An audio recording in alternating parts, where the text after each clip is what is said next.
அன்பு தமிழ் உறவுகளுக்கு வணக்கம்.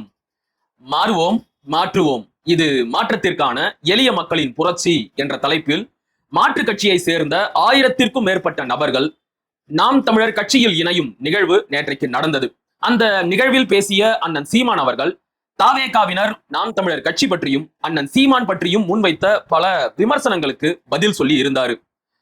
அது மட்டும் இல்லாம கரூர் விவகாரத்தில் அண்ணன் சீமான் முதலமைச்சர் விஜய்க்கு ஒரு சவாலையும் முன் வச்சிருக்கிறாரு. அது என்ன சவால்? அதை ஏன் முதல்வர் விஜய் செய்ய மறுக்கிறாரு? இது எல்லாத்தையும் விட போற போக்குல முதலமைச்சர் விஜயோட சாதி பாசத்தையும் மத பாசத்தையும் அம்பலப்படுத்தி பேசி இருந்தாரு. அவர் கொளுத்தி போட்டது இப்ப சமூக வலைதளத்துல தீயா பத்தி பரவிக்கிட்டு இருக்கு. இத பத்தி எல்லாம் தான் இந்த காணொளியில் ரொம்ப விரிவா பார்க்க போறோம். வாங்க காணொளிக்குள்ள போகலாம். முதல்ல மாற்று கட்சியில் இருந்து நாம் தமிழர் கட்சியில் வந்து இணைந்த உறவுகளுக்கு நம்முடைய நன்றிகளையும் பாராட்டுகளையும் தெரிவிச்சுக்கலாம். ஜெயிக்கிற கட்சியில போய் சேர்றது பெரிய செய்தியே கிடையாது. அதைத்தான் நாம தினமும் பார்த்துக்கிட்டு இருக்கிறோமே. அது எல்லாரும் செய்யக்கூடிய வேலைதான். ஆனா இவ்வளவு பெரிய தோல்விக்கு பிறகும் நாம் தமிழர் கட்சி இந்த மண்ணுக்கு தேவை, இந்த தமிழ் தேசிய கொள்கை தான் இந்த தமிழ்நாட்டிற்கு தேவை என்பதை எல்லாம் புரிந்து கொண்டு மாற்று கட்சியில் இருந்து விலகி நாம் தமிழர் கட்சியில் வந்து இணைவது என்பது மிக மிக உன்னதமான ஒரு செயல். அண்ணன் சீமான் அடிக்கடி ஒரு செய்தியை சுட்டி காட்டுவாரு. ஜெயிக்கிற பக்கம் நிக்கிறது வீரம் கிடையாது, நிக்கிற பக்கத்தை ஜெயிக்க வைக்கணும், அதுதான் உண்மையான வீரம் அப்படின்னு. அதுபோல நாம் தமிழர் கட்சி இந்த மண்ணுக்கு தேவை, இந்த தமிழ் தேசிய கொள்கை கோட்பாடு தத்துவம் இந்த மண்ணிற்கு தேவை. இதையெல்லாம் எப்படியாவது இந்த மாநிலத்தின் ஆட்சி அதிகாரத்திற்கு கொண்டு வந்து விட வேண்டும் என்பதற்காக மாற்று கட்சியில் இருந்து நாம் தமிழர் கட்சிக்கு வந்த உறவுகளின் செயலை நாம மனதார பாராட்டியே ஆகணும். அவங்களுக்கு நாம நம்முடைய நன்றியையும் வாழ்த்துக்களையும் பாராட்டுகளையும் தெரிவிச்சுக்கலாம். சரி, இன்றைய செய்திக்குள்ள வருவோம். எடுத்த உடனே திரள் நிதி குறித்தான விமர்சனத்திற்கு அண்ணன் சீமான் நெத்தி போட்டுல அடிச்ச மாதிரி பதில் சொல்லிட்டாரு. நம்மை திரள் நிதி வாங்குறவங்க அப்படின்னு சொல்றவன் எல்லாம் யாரு? முன்னாடி திருட்டு நிதிக்காரன், அதாவது திமுக காரன் இத பேசிக்கிட்டு இருந்தான். என்னமோ அவன் மக்கள் கிட்ட கையேந்தாத மாதிரியும் கார்பரேட் கம்பெனி கிட்ட கையேந்தாத மாதிரியும் நம்மை மக்கள் கிட்ட திரள் நிதி வாங்குறவங்க அப்படின்னு குற்றப்படுத்திக்கிட்டு இருந்தான். இன்னைக்கு அதே வேலையை செய்யறது யாரு? குட்டி திமுக, டிஎம்கே 2.0, தாவேகா. இவனுங்க யாரு? 200 ரூபாய் திரைப்பட டிக்கெட்டை 2000 ரூபாய்க்கு விற்கிற பிளாக் டிக்கெட் பாய்ஸ். இந்த ஜனநாயகன் படம் வெளியாகி இருக்குல்ல, அந்த படத்தோட டிக்கெட்டை பிளாக்ல வித்து லட்சக்கணக்கில் இல்ல கோடி கணக்கில் சம்பாதிச்சிருக்கானுங்க. இவனுங்க நம்மை பார்த்து திரள் நிதி வாங்குறானுங்க, திரள் நிதியில உடம்பு வளர்க்குறானுங்க அப்படின்னு பேசுறானுங்க. அண்ணன் சீமான் தெளிவாத்தான் சொன்னாரு. நாம் தமிழர் கட்சி மக்களுக்கான கட்சி, தமிழ் தேசிய ராணுவம் மக்களுக்கான கட்சியை மக்கள் தான் வலுப்படுத்தணும். நாங்க இனமாகவும் பணமாகவும் எங்களுடைய மக்கள் கிட்ட இணைந்து நிற்க சொல்லி கேட்கிறோம். மக்கள் விருப்பப்பட்டு கொடுக்கிற தொகையை கட்சி தேவைக்கும் தேர்தல் தேவைக்கும் தான் பயன்படுத்துறோம். எங்களுடைய தனிப்பட்ட தேவைக்காக நாங்க அந்த திரள் நிதியில இருந்து ஒத்த ரூபா கூட எடுத்தது இல்லை அப்படின்னு அண்ணன் சீமான் ரொம்ப தெளிவா பேசியிருந்தாரு. ஆனா அதை கூட புரிஞ்சிக்காத சில மழுமட்டைகள் இதுக்கப்புறமும் என்ன தெரியுமா பேசும்? திரள் நிதி வாங்கி இவங்க சொகுசா வாழ்றாங்க, திரள் நிதி வாங்கி சீமான் பென்சு கார் வாங்கிட்டாரு, அண்ணன் சீமான் திரள் நிதி வாங்கித்தான் பென்சு கார் வாங்கினாரு அப்படிங்கிறதுக்கு என்ன சான்று இருக்கு? என்ன ஆதாரம்? எதுவுமே கிடையாது. வாய்க்கு வந்தத போற போக்குல பொத்தாம் போக்குல அடிச்சு விடுறது யாரு கேட்க போறாங்க? நாம பேசுறதையெல்லாம் கேட்கறதுக்கும் கை தட்டுறதுக்கும் கண்ணை மூடிக்கிட்டு லைக் அண்ட் ஷேர் பண்றதுக்கும் லட்சக்கணக்கான தவிட்டு தற்குறி கூட்டம் இருக்கும் போது நாம ஆதாரம் கொடுத்தா என்ன, கொடுக்கலன்னா என்ன, வாய்க்கு வந்ததை அளந்து விடுவோம் அப்படின்னு பேசிட்டே திரிய வேண்டியதுதான். பைத்திய மாதிரி ஒரு செய்தியை சொல்றோம் அப்படின்னா அதுக்கு சான்று கொடுக்கணும், ஆதாரங்களை கையில வச்சுக்கிட்டு பேசணும். அண்ணன் சீமான் திரள் நிதி வாங்கித்தான் அந்த பென்ஸ் காரை வாங்கினாரு அப்படிங்கிறதுக்கு என்ன சான்று இருக்கு? நீங்க பிளாக்ல டிக்கெட் வித்தீங்க அப்படிங்கிறதுக்கு என்னால சான்று கொடுக்க முடியும். நான் என்ன தனியா கொடுக்கிறது? சமூக வலைதளங்கள்ல கொட்டி கிடக்குது. ஜனநாயகன் படம் வெளியான போது 200 ரூபாய் டிக்கெட்டை 2000 ரூபாய்க்கும் 7000 ரூபாய்க்கும் வித்ததை பத்தி மக்கள் புலம்புனது சமூக வலைதளங்கள் முழுக்க நிறைஞ்சிருக்கு. டிக்கெட்டுக்கு ஒரு காசாம், அந்த டிக்கெட்டை உறுதிப்படுத்துறதுக்கு இன்னொரு காசாம். எப்படி எல்லாம் கொள்ள அடிச்சிருக்கானுங்க பாருங்க. இவனுங்க நம்மை பார்த்து குத்தம் சொல்றானுங்க, திரள் நிதி வாங்கி பென்சு கார் வாங்கிட்டாங்க அப்படின்னு. சரிடா, ஒரு வாதத்துக்கு அது உண்மையாகவே இருக்கட்டும். அதனால உங்களுக்கு என்ன பிரச்சனை? உங்களுக்கு என்ன பிரச்சனை? உங்க வீட்டு சொத்தை வித்து நாங்க கார் வாங்கணுமா, கட்சி நடத்தணுமா, தேர்தல்ல செலவு பண்ணோமா? இல்ல, எங்களுக்காக எங்க மக்கள் கொடுத்த பணத்துல நாங்க கட்சி நடத்துறோம், தேர்தல் வேலையை செய்யறோம். அதுல உங்களுக்கு என்ன நஷ்டம்? சீமான் கார் வாங்கிட்டாரு அப்படிங்கறதுனால நாட்டுல ஏதாச்சும் பெரிய பிரச்சனை வந்துருச்சா? பெட்ரோல் டீசல் விலை ஏறிடுச்சா? Road tax அதிகமாயிடுச்சா? என்னதாண்டா பிரச்சனை? அண்ணன் சீமான் பென்ஸ் கார் வாங்கி ஓட்டுறதுனால தாவேகாவினர் யாராச்சும் தனிப்பட்ட முறையில பாதிக்கப்பட்டீங்களா? உங்களுக்கு வயிறு எரியும், நான் அதை பத்தி கேட்கல. தனிப்பட்ட முறையில பொருளாதார ரீதியாக நீங்க யாராச்சும் பாதிக்கப்பட்டீங்களா? இல்ல பொதுமக்கள் யாராச்சும் வந்து கட்சியோட தேவைக்காகவும் தேர்தல் செலவுக்காகவும் நாங்க கொடுத்த பணத்தை சீமான் அவருடைய ஆடம்பர தேவைக்காக பயன்படுத்திக்கிறாரு அப்படின்னு உங்ககிட்ட புலம்புனாங்களா? இத பத்தி கேளுங்க அப்படின்னு உங்ககிட்ட யாராச்சும் கோரிக்கை வச்சாங்களா? அப்புறம் எதுக்காகடா தேவையே இல்லாம அதை பத்தி பேசுறீங்க? அவதூறு பரப்பணும். கேட்ட கேள்விக்கு பதில் சொல்ல முடியல அப்படின்னா கண்ட கண்ட அவதூறை எல்லாம் பரப்பணும்ல. அதுக்காக இந்த கண்டென்ட்டை தூக்கிட்டு வர்றது. ஏன்டா கொடுத்த வாக்குறுதியை நிறைவேற்றல? சீமான பத்தி தெரியாதா? அவர் யார் தெரியுமா? திரள் நிதியில பென்ஸ் கார் வாங்கி ஓட்டுறாரு அப்படின்னு பேசணும்ல. அதுக்கு ஒரு அவதூறு தேவை. அதனால உப்பு சப்பே இல்லாத இந்த விஷயத்தை தூக்கிட்டு வர்றது. சரிடா, திரள் நிதி வாங்குறது அவ்வளோ பெரிய தப்பு அப்படின்னா எதுக்காக நீங்க கம்யூனிஸ்ட் கட்சியையும் விசிகாவையும் கூட வச்சிருக்கீங்க? எதுக்காக அவங்களோட ஆதரவுல ஆட்சி நடத்துறீங்க? நீங்க கூட வச்சிருக்கீங்க தெரியுமா? சிபிஐ சிபிஎம் இந்த ரெண்டு கட்சியுமே கடந்த காலத்துல திமுக கிட்ட இருந்து 10 கோடியும் 15 கோடியுமா திரள் நிதி வாங்கினவங்க தான். அந்த கட்சி பேரே உண்டியல் கட்சி தான். மக்கள் கிட்ட உண்டியல் குலுக்கி அதன் மூலமாக வருகின்ற காசை வச்சு கட்சி நடத்துறவங்க தான் கம்யூனிஸ்டுகள். அதுல இருந்து பரிணாமம் அடைந்து கடந்த தேர்தல்கள்ல திமுக கிட்ட இருந்து காசு வாங்கி செலவு பண்ணாங்க. திமுக கிட்ட இருந்து காசு வாங்குறவங்க எங்களுக்கு ஆதரவு தெரிவிக்க தேவையில்லை, நீங்க உங்களுடைய ஆதரவுல இருந்து விலகிக்கோங்க அப்படின்னு சொல்லுங்க பார்க்கலாம். சொல்லுங்க. விசிகா ஊருக்கு போய் கட்ட பஞ்சாயத்து செய்யுது, மாமூல் வசூல் பண்ணுது. நான் சொல்லல, பாதிக்கப்பட்ட மக்கள் ஊடகங்களுக்கு பேட்டி கொடுத்திருக்காங்க. பல இடங்கள்ல எஃப்ஐஆர் ஃபைல் ஆயிருக்கு. கடந்த காலத்துல திமுக ஆட்சி காலத்துல ஒரு ஹெலிகாப்டர் கம்பெனி கிட்ட விசிகாவை சேர்ந்த சட்டமன்ற உறுப்பினர் மாமூல் வசூல் பண்ணாரு, அந்த நிறுவனத்தை மிரட்டினாரு அப்படின்னு குற்றச்சாட்டு வந்துச்சா இல்லையா? மக்களை ஏமாத்தி மக்களை மிரட்டி பணம் பறிக்கிற விசிகா எங்களுக்கு ஆதரவு தெரிவிக்க தேவையில்லை, நீங்க போகலாம் அப்படின்னு ஏன் பேசல? பேசியிருக்கணும்ல. அவ்வளோ நேர்மையானவங்க பேசியிருக்கணுமே. நாங்களாச்சும் கட்சி நடத்துறதுக்கு மக்கள் கிட்ட இருந்து நிதி கேட்கிறோம். நீங்க யார்கிட்ட இருந்தெல்லாம் நிதி வாங்குனீங்க? உங்க லட்சணம் என்ன அப்படிங்கிறது நீங்க தேர்தல் ஆணையத்துல கொடுத்த ஆவணத்திலேயே இருக்கு. ஊர்ல இருக்கிற எல்லா கார்ப்பரேட் நிறுவனத்துக்கிட்டையும் காசு வாங்கி வச்சிருக்கீங்க. நீங்க நாம் தமிழர் கட்சியை பத்தி குறை சொல்றீங்க. வெக்கப்படுங்கடா, அசிங்கப்படுங்கடா. தயவு செஞ்சு அரசியலை பேசி பழகுங்க, சரியா? அதை விட்டுட்டு இப்படிப்பட்ட அவதூறுகளை பேசாதீங்க. அது உங்களுக்கும் சரி, இந்த நாட்டுக்கும் சரி, எந்த பயனையும் தராது. ரொம்ப காலத்துக்கு இப்படி அவதூற மட்டுமே வச்சுக்கிட்டு வண்டி ஓட்ட முடியாது. புரிஞ்சுதா? அடுத்ததா, கரூர் கூட்ட நெரிசல் சம்பவத்தில் பாதிக்கப்பட்ட மக்களுக்கு அரசு வேலை கொடுத்ததை சீமானும் நாம் தமிழர் கட்சியும் வழக்கு போட்டு தடுத்து நிறுத்திட்டாங்க. அவங்களுக்கு ஈவு இறக்கமே இல்ல. பாதிக்கப்பட்ட மக்களுக்கு நிவாரணம் கொடுக்கறத கூட அவங்களால பொறுத்துக்க முடியல அப்படின்னு எல்லாம் கதை கட்டி விட்டானுங்க. அதுக்கும் அண்ணன் சீமான் அவர்கள் மிக தெளிவாக செருப்பால் அடிச்ச மாதிரி பதில் சொல்லிட்டாரு. இந்த கூட்ட நெரிசல் யாரால ஏற்பட்டுச்சு? 12 மணிக்கு வர்றதா சொல்லிட்டு 7:30 மணிக்கு வந்தது யாரு? அன்றைக்கு தாவேகாவின் தலைவராக இருந்த நடிகர் விஜய். தாமதமா வந்துட்டு அவ்வளவு பெரிய கூட்டத்தை கூட்டி அவங்களுக்கு உண்டான எந்த ஒரு முறையான ஏற்பாட்டையும் வசதிகளையும் செய்து தராம மக்களை பாதிப்புக்கு உள்ளாக்குனது தாவேகாவினர். முதல் குற்றவாளியே நீங்க தான். சரி, ஓகே, இப்ப அதை பத்தி பேச முடியாது. ஏன்னா விசாரணை நடந்துகிட்டு இருக்கு. விசாரணை முடியட்டும், அப்ப தெரியும் யாரு உண்மையான குற்றவாளி அப்படின்னு.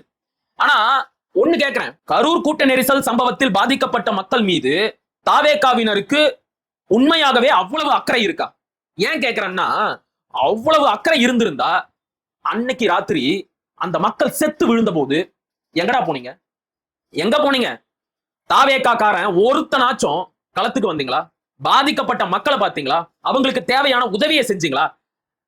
செத்து போனவங்களுக்கு ஒரு மாலையாச்சும் வாங்கி போட்டீங்களா?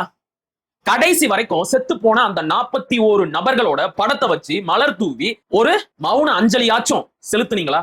நீங்க ஈவு இறக்கம் பாவம் பச்சாதாபம் இத பத்தி எல்லாம் பேசுறீங்க. அரக்கனுங்கடா நீங்க, ராட்சசனுங்க. அந்த சம்பவம் நடந்து முடிஞ்சு ஓராண்டு ஆக போகுது. அன்னைக்கு அந்த மக்கள் பாதிக்கப்பட்ட போது, செத்து விழுந்த போது விஜய் என்ன பண்ணாரு?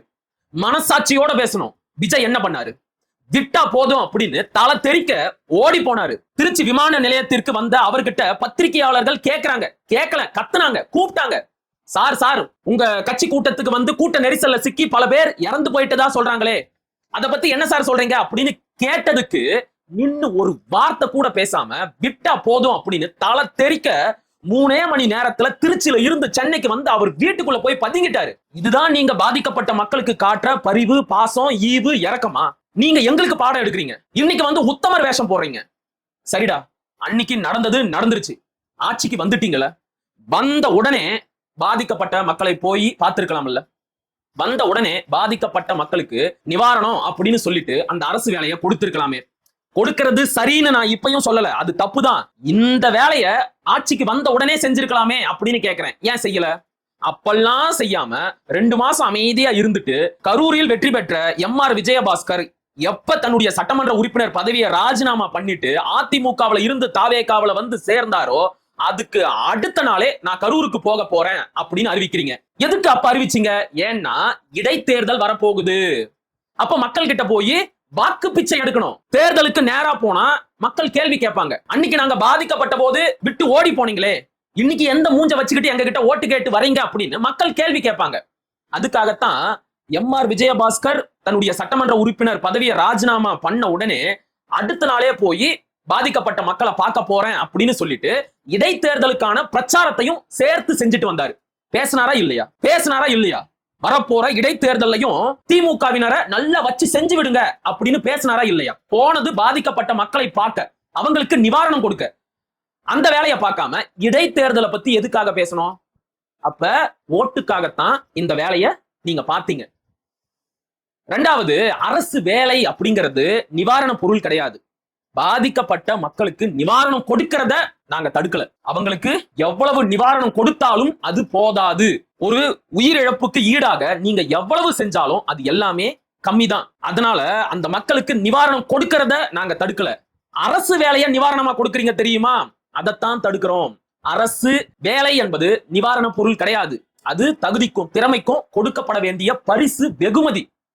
போய் பாருங்க எத்தனை பேர் இந்த அரசு வேலைக்காக ராத்திரியும் பகலுமா கஷ்டப்பட்டு படிச்சுக்கிட்டு இருக்கிறாங்க அப்படின்னு. அது சரி, படிப்புனா என்ன, வேலைனா என்ன, பொறுப்புனா என்ன அப்படிங்கறது எல்லாம் தெரிஞ்சவங்களா இருந்தா உங்களுக்கு டிஎன்பிசினா என்ன, அரசு வேலைனா என்ன, அதனுடைய முக்கியத்துவம்னா என்னன்னு தெரிஞ்சிருக்கும். நீங்கெல்லாம் யாரு? ரிக்ரோடு பசங்க, வீட்டுக்கு அடங்காம ஊருக்கு அடங்காம ஊதாரியா சுத்துற பசங்க, திரைப்படமே வாழ்க்கை அப்படின்னு நினைச்சுக்கிட்டு இருக்கிறவனுங்க. உங்களுக்கு குடும்ப கஷ்டம்னா என்னன்னு தெரியுமா? குடும்ப பொறுப்பை தூக்கி சுமக்கிறதுனா எவ்வளவு கஷ்டம்னு தெரியுமா? தெரிஞ்சிருந்தா அரசு வேலைய தூக்கி கொடுக்கறத நீங்களும் ஏத்துக்கிட்டு இருக்க மாட்டீங்க. புரியுதா? அதனால உண்மையாகவே பாதிக்கப்பட்ட மக்களுக்கு நீங்க நிவாரணம் கொடுக்கணும் அப்படின்னா உங்க கட்சியில எவ்வளவோ தொழிலதிபர்கள் இருக்கிறாங்க. அவங்களோட நிறுவனத்துல அவங்களுக்கு வேலை போட்டு கொடுங்க. அதுவும் பத்தலையா? இப்ப உங்களுடைய தலைவர் விஜயோட ஜனநாயகன் படம் வெளியாகி பாக்ஸ் ஆபீஸ் ஈட்டு கொடுத்திருக்கு. 200 கோடிக்கும் மேல வசூலாயிருக்கு அப்படின்னு சொல்றாங்க. அந்த லாபத்துல இருந்து ஒவ்வொரு கோடியை தூக்கி அந்த மக்களுக்கு நிவாரணமா கொடுங்க. பத்தலையா? 2 கோடியா கொடுங்க. யார் உங்களை தடுத்தா? யாரு வந்து உங்களை கேள்வி கேட்டா? ஆனா அரசு வேலையை எடுத்து கொடுத்தா நாங்க கேள்வி கேட்கத்தான் செய்வோம், தடுத்து நிறுத்தத்தான் செய்வோம். ரெண்டாவது, நாங்க தடுத்துட்டோம் அப்படின்னு சொல்றீங்களே, நாங்க தடுக்கலடா முட்டா பசங்களா. இதுக்கு காரணமே நீங்க தான். இடைத்தேர்தல் வரப்போகுது, அதுக்கு வாக்கு சேகரிக்கணும் அப்படிங்கிறதுக்காக அவசரமா இதுல இருக்கிற சட்ட சிக்கல்களை எல்லாம் ஆராயாம பாதிக்கப்பட்ட மக்களுக்கு நிவாரணமா அரசு வேலை கொடுத்தீங்க தெரியுமா? அதுதான் பிரச்சனையா வந்து முடிஞ்சது.